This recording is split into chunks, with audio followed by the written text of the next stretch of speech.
Қайырлы ақшамлар, эфирде нәтиже программасы, студияда сіздермен мен Шевкет Наматуллаев селямлайым. Ишғал олынған Қырымда инсан ақлары ве Женева конвенциясы бозылған ақта Мустафа Джемилев Авропа Шурасынан ерлі регионал акиметлер конгрессінің азаларын айты берді. Корышев Украина президентінің мемориетінде өткерілді. Анда президент мемориетінің башы Игорь Райнинді иштирак етті. Конгресс етінің башы Қырым татарларға қаршы басқа етілгенінден қасыветленгенін білдірді. Конгресс азалары Ярмадада инсан ақлары бозылғанын қайдеті екен. Я вот сейчас в том случае говорил, что поскольку мы сейчас видим деоккупацию Крыма и других оккупированных территорий мирными путями, то для нас очень важно и очень существенно важно поддержка мирового сообщества, таких структур, как Совет Европы, ОБСЕ, Организация Объединенных Наций. Ибо если такой поддержки не будет, то в стране другого выхода не остается, как применять силу. Жесурлерінен бір сырада Украинада бұйық ақ қорчалайжы компаниясы башлады. Мектуп язма марафону 200-ден зияде мемлекет фааллеріні бірлештірді. Марафон черчевесінде үкімет тарафындан тақып етілген ақ қорчалайжыларға қол тұтмаға чағыралар. Мәлім олғаны кебі, ишғалжелер Эмирусин Кукуны террорист тешкілятының азасы олмасында ве акиметні күчнен запт етмеге істегенінде қабатлай. Оңа 25 ел апыз жезасы беріле біле. Родина Еміра Усеїна також під тиском. Через місяць після арешту до його 9-річного сина Бекіра у школі підійшов працівник ФСБ і сказав, що тато зробив щось погане та буде гнити у в'язниці 12 років. Цей інцидент дуже налякав хлопчика та усю родину. Підпишіть петицію до Генерального прокурора Російської Федерації, вимагайте зняти всі обвинувачення з Еміра Усеїна Куку та припинити переслідувати його родину. 26 февральда басы бойынша махкеме Кенеде дигер конге кечірілді. Ишғалжелер махкемесінде делил орақ тақдим етілген видео бақылмасына чаре тапмағанлар бұақта давада иштирак еткен адвокатлар айты берді. Сонке вақытлары махкеме отырышылары бірі-бір артындан дигер күнлерге кечірілі. Межлис рейсінен Муавин Илми Умеров айтқанына көре ишғалжелер ақтым чегос азат етілген сон 26 февральда басынен не япмаға білмей екенлер. Было заявлено еще и другие ходатайства, в том числе и о просмотре видео материала, после которого мы должны были перейти на стадию допроса наших подзащитных. В связи с техническими неполадками мы это видео не смогли просмотреть, поэтому отложили рассмотрение данного дела на 28 ноября 2017 года. Где мы надеемся просмотрим это видео и, возможно, кое-кого из наших подзащитных уже допросят по данному делу. То есть получается, что нам приходится работать по копиям материалов, то есть мы практически нету ни одного оригинала в материалах дела. Так еще и получается, не все приложения есть, которые якобы следователь собирал и прикладывал к делу. Вот с такими материалами приходится осуществлять защиту наших доверителей. Ярын Ахмеджетте яқаланған Абдурахман Меджитов азат етілмек керек. Оны ноябрінің 8-інде евінде тинтов кечірілген сон яқалаған еділер. Евінде есе Русейді яса қолынған эдебият тапқан екенлер. Меджитовны Павленко бір адресі бойынша ерлешкен полис бөлігінден саба саат 9-дан 10:30-ға қадар азат етмек кереклер. Ярын Қырымның Юқары Рус махкемесінде Бақшырайлы Хизбут Тахрир давасынан мабуслерінің шикаетлеріні бақажақлар бірден Римзе Меметов, Энвер Мамутов, Рустем Абильтаров ве Зеври Апсиитовның шикаетлері бойынша махкеме топлашулар өткерілежек. Бірінші махкеме саат 14-те башламақ керек.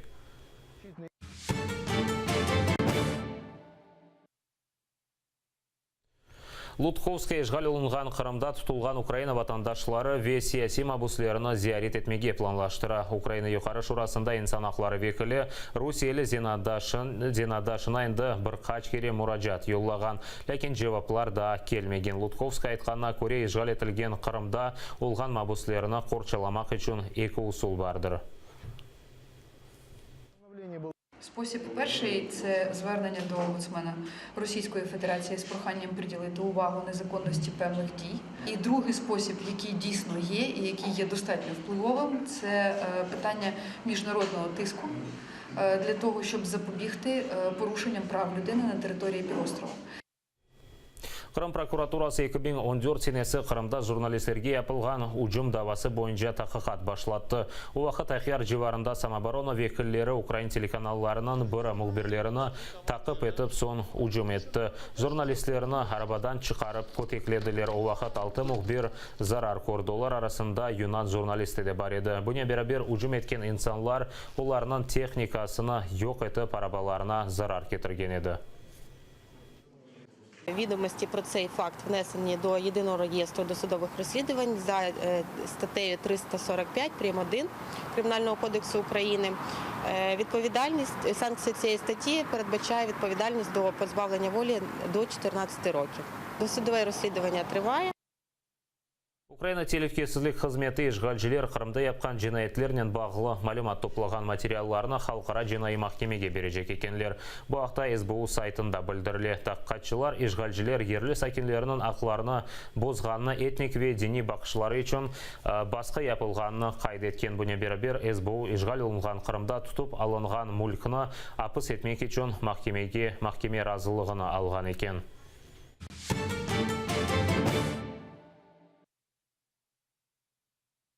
Қырым дамарларда Киевдеки Қырым евінде бойле адлы фотосергі açıldı. Resimlerinin Moylefı Zarema Yalı boyle o Қырымнан manzaralarynen ozgun manzaralaryna fotoda ifade etken sergi itibar ve azatlıq күніне bağışlanған. Қырым евінде шымды muhbirimiz Margarita Потапова buluna o tafsilatlıca sergi hakkında tarif edecek. Презентація фотовиставки кримського фотографа Зареми Ялибойлю. Тут представлені 17 фоторобіт дівчини і зазначу, що це перша фотовиставка Зареми в Києві. До цього дівчина показувала свої фотовиставки і свої роботи тільки в Криму. На фото представлені пейзажі майже з усіх куточків Криму.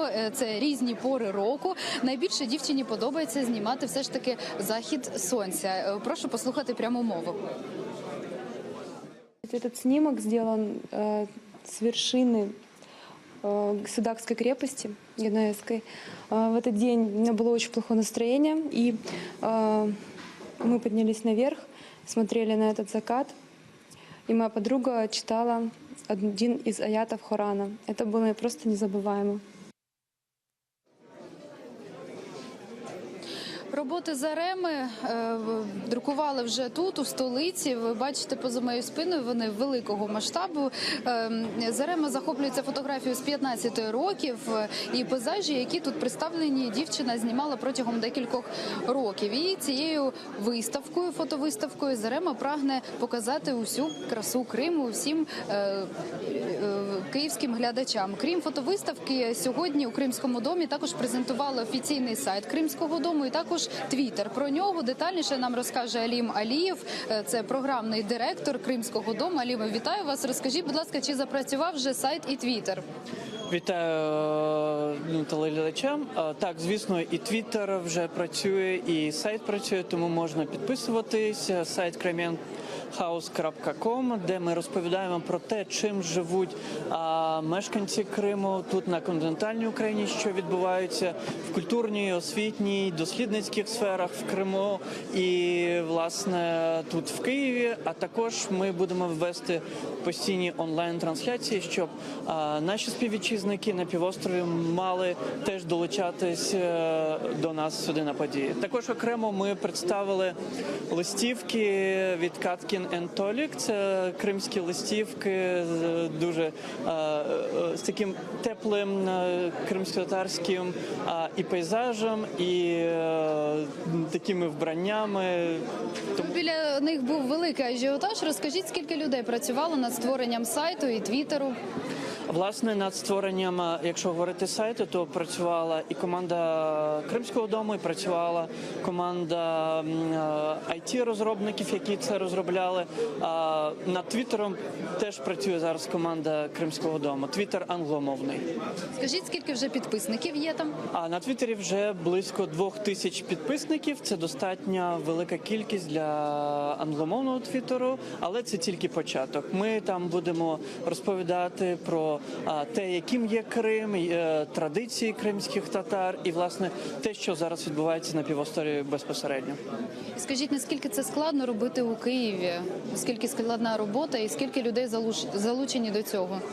Власне, очевидно, поза межами своєї батьківщини, поза межами Криму дуже важко генерувати постійно контент, але в нас є дуже багато наших колег і фотографів, і митців, які зв'язують і зшивають і Крим, і континентальну Україну для того, щоб ми були всі разом, щоб кримські татари, інші мешканці Криму не втрачали цей зв'язок. Це для нас важливо, тому ми запрошуємо в Кримський дім.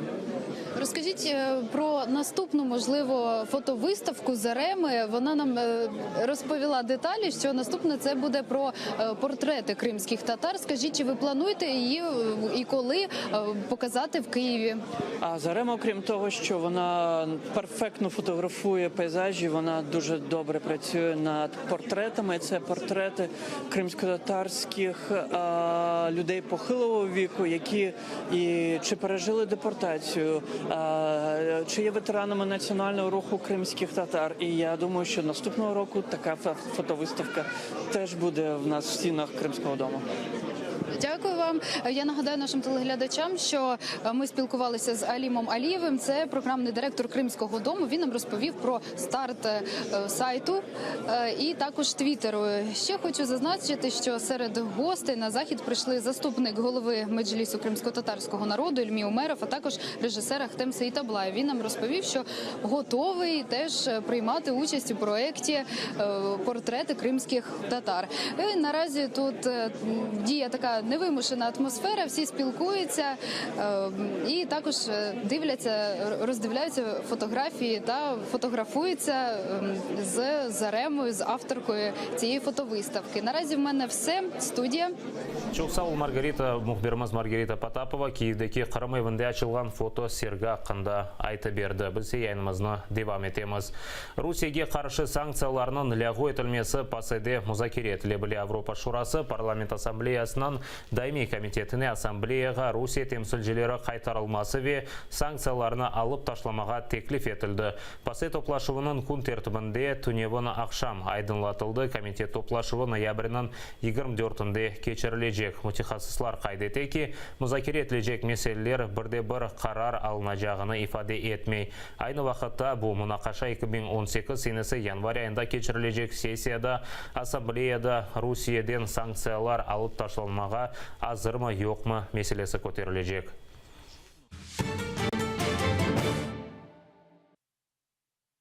Украина тышышлерін әзірлігі işgal етілген Қырымда қанунсыз аскерлікке чағыруыны лягу етмеге талап ете. Русия Мудафан әзірлігінің мәлуматына көре күзде 800-ден зияде Қырымлы арби қызметке алынды. Елінің сонына қадар işgalciler умумен 2000 инсаны ордуға алып кетмеге планлаштыралар. Украина тышышлерін әзірлігі қайдеткеніне көре 2016 сенесі декабрь айында Бірлескен Миллетлерінің Баш Ассамблеясы Москваны Қырымлыларыны аскерлікке мечбури етмемеге чағырған еді. МЗС України вимагає від Російської Федерації скасувати незаконне рішення про призов на військову службу на тимчасово окупованій території Автономної Республіки Крим та Севастополі, усунути всі спричинені ним наслідки, забезпечити неухильне дотримання своїх міжнародних зобов'язань як держава-окупанта, а також повною мірою виконати резолюцію Генасамблеї ООН.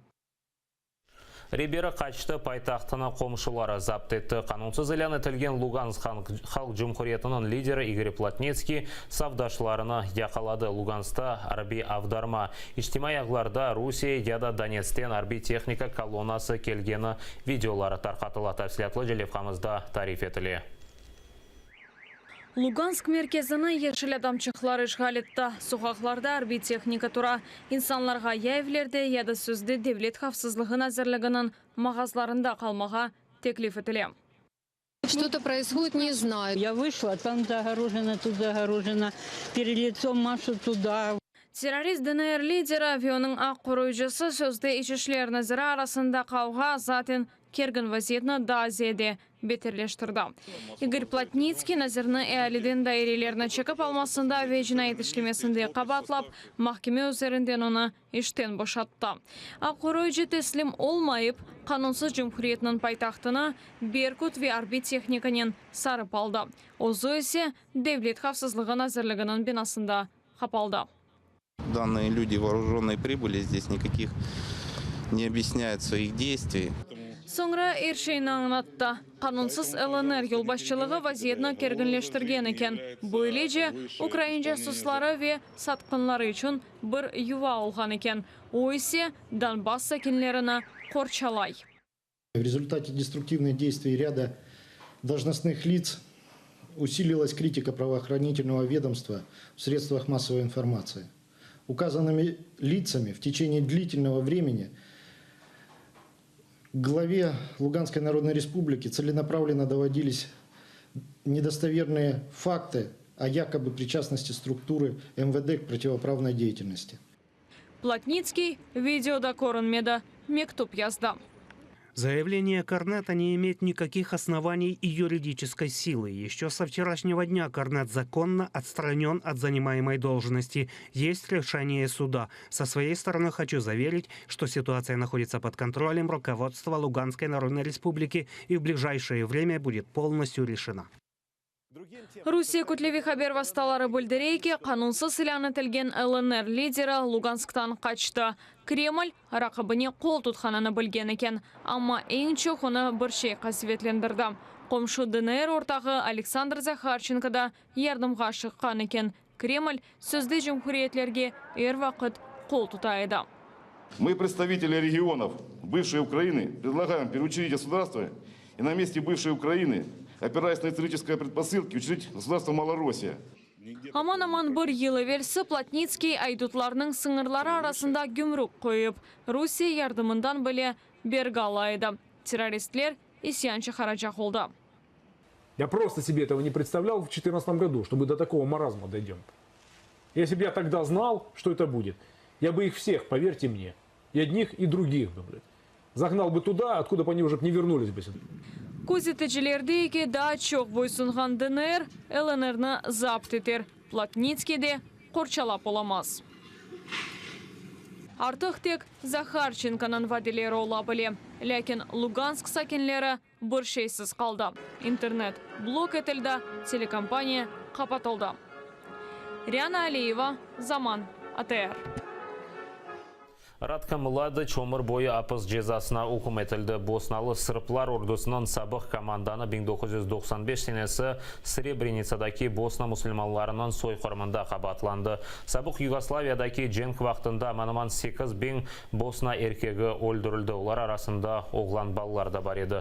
Тарихшылар бұл әдеселеріні 2-ші жан женкінден соң Авропада ең бұйық өлдірулер деп адландырды. Младыч бұтын қабатларына инкар ете. Радко Младич 75 yaşında. O ömrünün sonki günlerini Felemenko'nun hapsinde geçirecek. Böyle kararını Gaadaki mahkeme çıkardı. Bosna Serbleri ordusunun sabık yolbaşçısı ona nisbetten çıkarılgan kararının razı olmayıp kadılarının söz davasına geçti. Брехня, ганьба вам.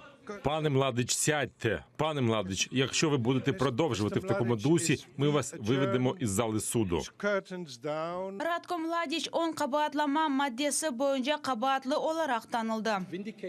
Мої колеги довели, що в злочинців був намір знищити більшу частину боснійських мусульманів в кількох районах. Це важливий та новий висновок. Судді погодились, що це злочини проти людяності і порушення правил ведення війни, і що саме Младич несе відповідальність за них. Mahkeme hüküm çıkargan vakit Mladich'nin ordusu tarafından zarar görgenler nezaret etti. Onların arasında çok ısı Müslümanlar. Çünkü aynı olar Bosna ve Herset'te olğan cenkinin kurbanı oldu. Mladich'nin askerleri tek Serebrenica'da 7 bin Müslüman erkek kişini ve oğlan balarını öldürdü. Я відчуваю себе щасливою, бо нарешті прийшла відплата через 22 роки. Я салютую суду в Гаазі, як мати, як сестра і як дружина. Ratko Mladic 16 yıl devamında Halkara Mahkemesinden kaçıp yürüdü. Onu 2011 senesi Serbiya mahsus hizmetleri yakalap Gaaga'ga yolladı. Mladic mahkum etilgen sonra sabık Yugoslaviyada yapılgan cinayetler boyunca Birleşken Milletler'in dava işi yekünlendi. O 1993 senesinden Birleşken Milletler tarafından başlatılgan edi. Bosna ve Hersek'e olgan cenk devamında 100 binden ziyade insan helak oldu. Людмила Иванова, Zaman, АТР. Россияның Сочи шерінде Русия, Түркия ве Иран президентлері көріші Русия матбуат васталары бұл саммитны тарихи деп адlandырды. Путин, Эрдоган ве Раухани Суриядегі вазиетні музакире етті. Соңки күнлері Путин, Америка ве Мысыр президентлері, Катар, МР, Сауди Арабистан, Қыралы ве Израильның баш назирінен телефон вастасынен музакирелер кечірді. Кеченлері Путин айтқанына көре Сурия ордусы яқын вақытта Сурия топырағыны терк етежек екен. Рухани, уважаемый господин Эрдоган, уважаемые коллеги, прежде всего хотел бы поблагодарить всех вас за то, что приняли приглашение, приехали в Россию, в Сочи, чтобы обсудить нашу дальнейшую совместную работу на сирийском направлении. Гурджистан пайтақтында террористлерге қаршы мақсус операция кечірілді. Оаманыман бір күн девам етіп ақшам екінленді. Үш инсан yok етілді, бірі яқаланды. Жинайчылар түневін чоқ қатлы евні запт еткенлер. Бинаны 4 бронетранспортер ве арбелер сарып алған еді.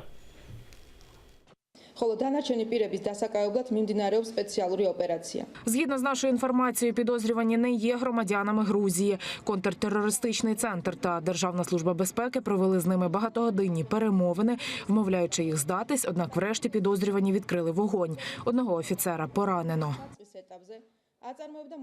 Украина Милли банкынан музейінде Қарымтатар халқынан құрылтайы тешкіл етілмесінің 100 ел толғаны мұнасибетінен шығарылған ақшаны тақдим еттілер. Мәлім олғаны кебі оны ақша üzerinde 1917 сенесінің адеселеріне айет фото тесвір етілген. Дегер тарафында есе Қарым харитасы көстерілген ақша 5 гривнаны тешкіл ете. Хатыра 5 гривнялы капикны енді Украинаның Милли банкының сайтында ве капикнан дарқатқан ресми ерлерде алмақ мүмкін. Қырымның тамыр халқы Қырым татарларға бағышланған бұл енді екінші капик. Оны яратмақ үшін фикірі бір ярым евесі пейда oldu. Капикнан муэлифлері оны шекілі насыл олажағы бойынша шүбеленмеділер. Onun için onun дизайны тез яраттылар. Синхрон. Під час презентації було кілька варіантів, але ми виходили з того, що маємо відобразити на монеті все те, що для нас дійсно було важливо, все те, що було прийнято під час першого Құрылтаю кримсько-татарського народу. Капикнан бір тарафында Қырым ярмаданын харита, Қырым татар милли маршының сөзлері ве тамға сызылған. Диге тарафында есе Украин ве Қырым татар тілінде бірінші Қырым татар құрылтайының 100 елы файл 0042 деп yazılған. Синхрон. Те, що зробив Національний банк України з відомими художниками Володимиром Тараном, художниками Сергієм та Олександром Хороками, це просто чудове таке проявлення, знаєте, української поваги до одного з корінних народів України, до кримських татар. Капикнан тaqdim etілуіне келген insanlar bu Украин ve Қырым татар тарихында эмиятли вақия олғанында эминлер. Особо благодарны вам всем, что вы внесли частичку своей души, частичку своего времени, самого драгоценного, создавая сегодня монету, которая говорит, утверждает, что Крым – это Украина. Капик 35 bin dane tiражнен çıktı. Onu 43 гривня fiyatında almak mümkün. Оксана Гуцел, Эльдар Тарахташ, Zaman, АТР. Bu noktada netice programması sonuna keldi. Hepinizge hayırlı akşamlar tileyim. Daima atırılı olunuz. Görüşkence.